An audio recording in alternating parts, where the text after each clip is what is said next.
Right. Hello, everybody, and welcome to the November 15th, 2022 iteration of the Kubernetes SIG-Windows community meeting. As always, these meetings are recorded and uploaded to YouTube, so be sure to adhere to the CNCF Code of Conduct. We'll get started with a couple of announcements. First one is, I think we're going to cancel next week's community meeting. It's a US holiday. If anybody does want to run the meeting, feel free to just reach out in Slack or anywhere, and we can get somebody else to run the meeting. I will be out, and I think probably a number of other people will too. So just let me know. If not, we'll cancel the meeting. The next announcement is doc PRs for enhancements need to be ready for review by today. I believe I have one open for the host process containers, which has already gotten some reviews. If people want to take a look at that, I'll link that here after the meeting too. Regular docs updates are just kind of normal docs updates. I don't think need to be open yet, but the ones for enhancements do. Does anybody else have any announcements? I would say the videos from the KubeCon are up now. Yeah. If anybody's interested in those.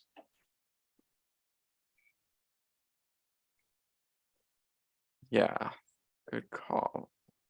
I can link that.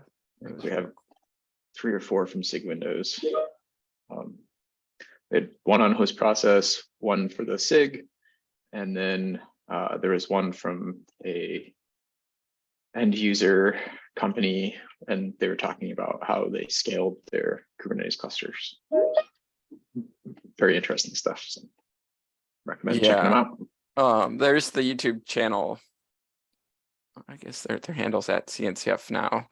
I'll try and link to the individual videos later. Good call out. Yeah, I think the last of those went up like 2 days ago, so it's pretty new. Does anybody else have any announcements?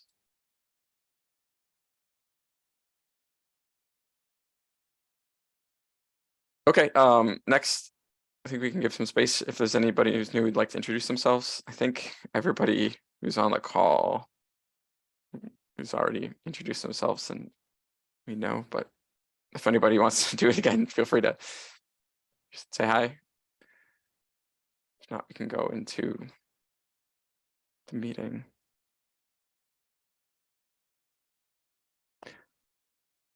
So we don't really have anything on the agenda.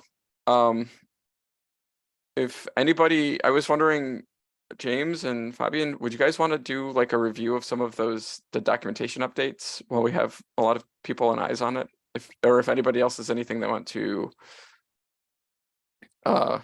discuss, feel free to just yell something out.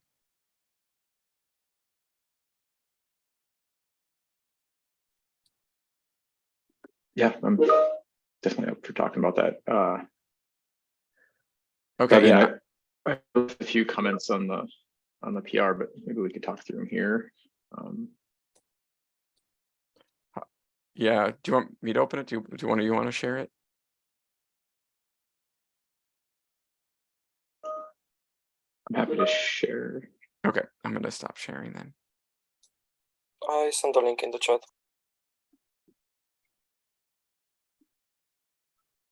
Cool. Let's see. Just a second.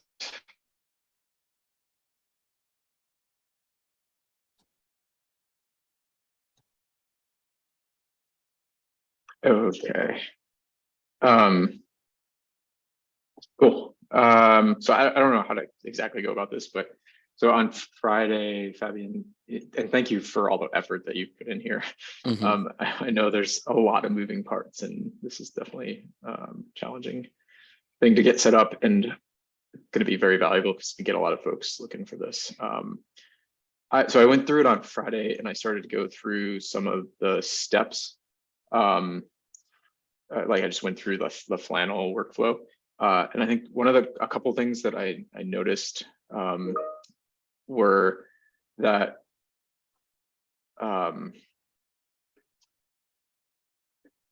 let's see. Oops.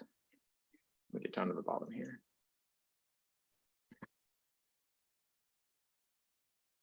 So Flannel in the 17 version, their YAML files changed, and so the version of YAML files that we have up there were built against the .13 version, and it looks like in .17 they moved from deploying Flannel in Kube's system to moving it to this Kube Flannel repository. And one of the big things there is that, like, because we deployed everything else into Kube Flannel, we were having problems with RBAC, which I think you addressed by adding the RBAC RBAC files. And I think we should deploy all our Flannel stuff into the same Flannel namespace. But one of the big things that gets in the way there is the way that we're mounting some of the additional things to get some metadata to be able to set the network up properly. And so I think we'll have to address those items in particular. And so I made a comment here, but I think we were using kube proxies like kubeconfig as one thing that we were pulling in, which lives in Kube system. And so now that if we deploy Kube Flannel into the Kube Flannel namespace, we don't have access to that config map. The only reason we're using that config map is because of the way that container mount sandbox is used. And so that once container D 1.7 comes out, that's not a problem because we can use the in-cluster config. But in the meantime, it's probably just makes sense to just deploy our own version of that and just maintain it until we don't need it anymore. And it actually simplifies some of the logic inside the Flannel script.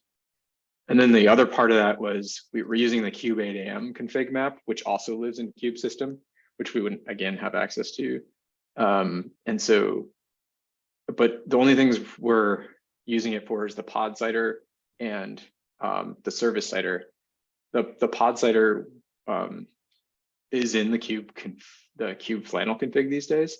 It didn't used to be there, so we could just pull it from there. We'll have access to that in the Flannel namespace, and then the service cider. But the service cider across the cluster is always pretty static, and so we could just make an environment variable, and then we don't need to pull those extra config maps, and that kind of removes the need for us to deploy into Kube system. And I think that would simplify some of like the additional RBAC and stuff. Yeah, so Mark, go ahead. I just checked. There is a beta.0 release for Containerd 1.7. So I think they're probably getting close to doing a 1.7 release. Mike, I wonder, should we should we just work with the docs and update this and say you need Containerd 1.7 and say for now use Containerd 1.17 beta 0? Would that simplify things? Works for me. There's a lot of things we get from using Containerd 1.7, I think. So, and we know that tests pass because we've been running those as well. Yeah, I'm not sure how much of this document would need to be rewritten if we do that. Not much. We're gonna have to. The part that would need to be changed would be this part, and we need to change it anyways because of this Flannel namespace thing. So. And does that solve most of the namespace issues? We still have we still have to get the config information for the Kube service, like service ciders and things like that. Again, this would potentially be fixed if we had some of those things that I suggested we do with Kube proxy, I think, yeah, long term. So, I mean, did that make sense? But make sure. Yeah. I wasn't sure if you had any other questions as well. I was curious about the Calico part 2 because we didn't actually finish the discussion on that. What version of Calico? Yeah, so what I noticed was that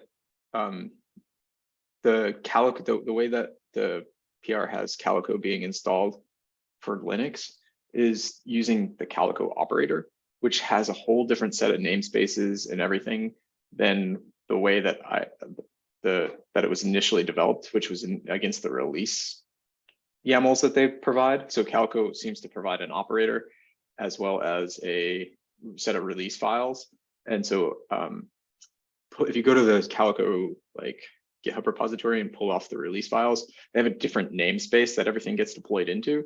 And so the Calico image here would be used against the release files and not the operator. And that, again, that the reason that additional RBAC needed to be added was because of that namespace clash. And so I think all we have to do is just make sure Calico is installed using those release files. And I think a lot of that goes away for Calico. Okay, so even the Calico needs to be changed to the release. Just so I get noted to change in the guide. Yeah, I think I left a note in here in the guide. Yeah, I wasn't sure about it. That's why I asked. Mm-hmm. Yeah, right here. So this, you can get it from this URL, whereas the operator has a whole different set of namespaces and RBAC associated with it.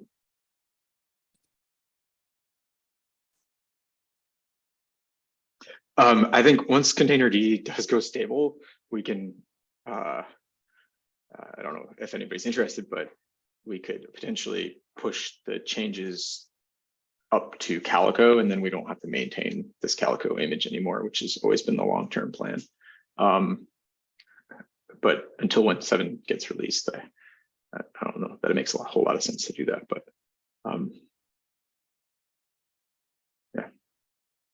So if anybody's looking for opportunities to contribute, it'd be a fun one. I've done most of the work in the past, and so I could help kind of guide where that work would go. It just didn't work out well because of the whole Calico sandbox namespace thing. Now that if that goes away, then we can just reuse a lot of the work that they have in Linux, which is pretty cool.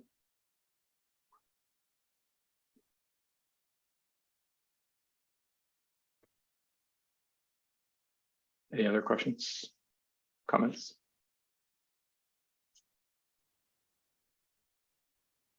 I don't have any.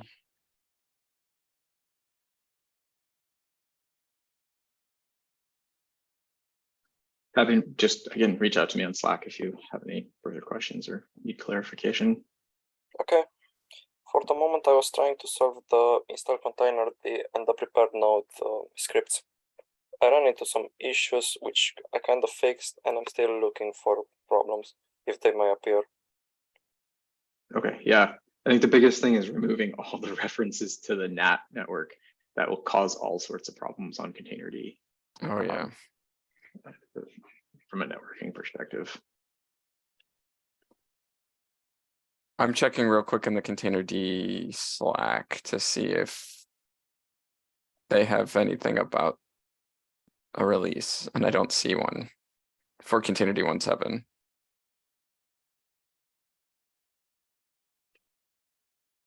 Cool. Yeah, again, thanks for the work. I know it's with all the different moving parts and everything. So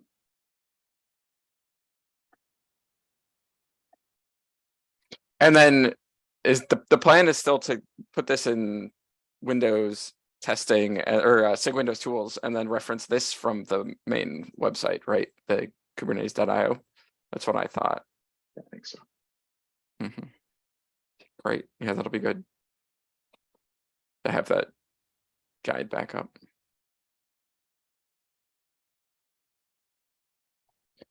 All right. Does anybody else have anything they'd like to discuss? Hey, Mark, just want to call out that I got no feedback for the no log viewer PR from Jordan. So Like, no response or no additional feedback? No response. Okay, Tim has basically said, do whatever Jordan says. And then, so anyways, at the moment, I'm just working on addressing some of Tim's comments that can be addressed. I'll push that up, and I'll, as part of that push, I'm going to again ask for feedback from Jordan saying that's what blocking this PR. I'm going to use the blocking word now. okay, But yeah, I don't think it's going to make it into this release, even with an exception at this point. I don't think so either. Yeah. I know that some other, like the other one that I've been tracking, the in-place pod vertical autoscaling, requested an exception, the exception was granted, and then they lapsed, they didn't merge the PRs in time. So that Yeah. expired. All right, well, I did mention this in the chairs and TL's meeting. I'll sync up with you offline about that too, and I am going to mention it in the, one of the action items for that was to bring this up in the release retrospective. One of the, like, this type of issue is not super common, and like one of the other people have definitely run into it, and it does seem to happen more often when the V1 or stable APIs are being touched, which sometimes is a necessity. One of the suggestions from a couple of the other leads was to figure out how to work with the release manager to have the release manager, or like to have a dedicated time in the release where some of these large PRs that have gotten slipped multiple times are prioritized. And the only thing we could really think to do was have the release manager kind of help set some priorities for some of the reviewers to do that. So that's one option, and we'll talk about that at the release retrospective, which I think will happen after the release. But if you want to show up, I can definitely, let me see when it's scheduled.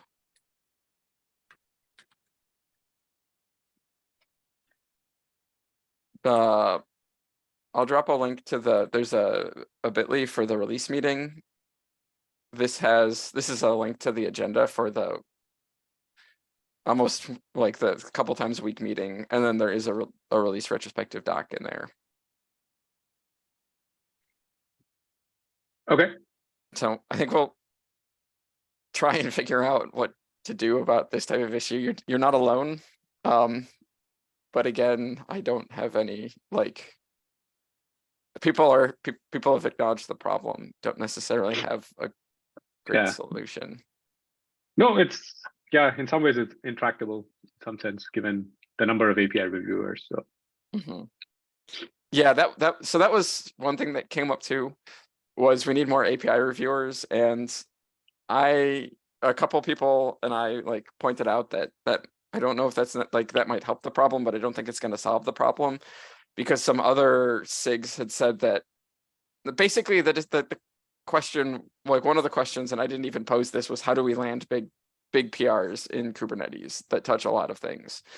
And the discussion kind of went back and forth with, if it's like, if you're touching the stable API, like what we've talked about, if you touch the stable APIs, people want to make sure that they're not going to need to evolve, because once you update a stable API and it goes out in a release, it's like that we can't undo that. So that leads to people wanting to see the implementation, which leads to this massive PR.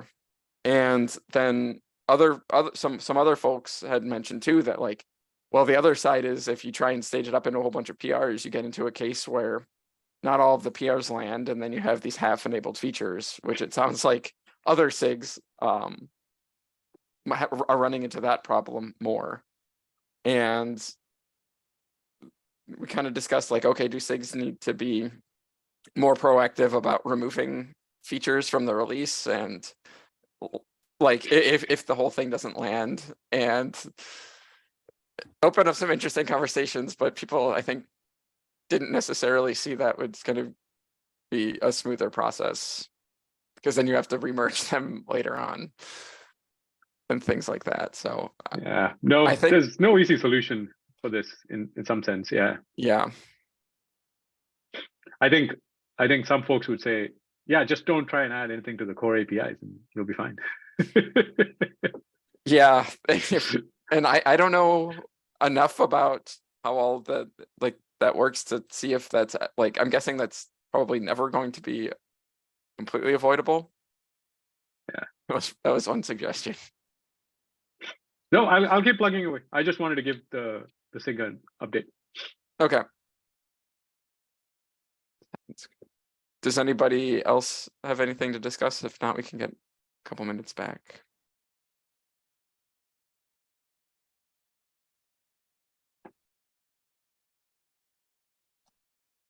All right. Well, I'm going to stop the recording then. Thanks, everybody, and see you in 2 weeks.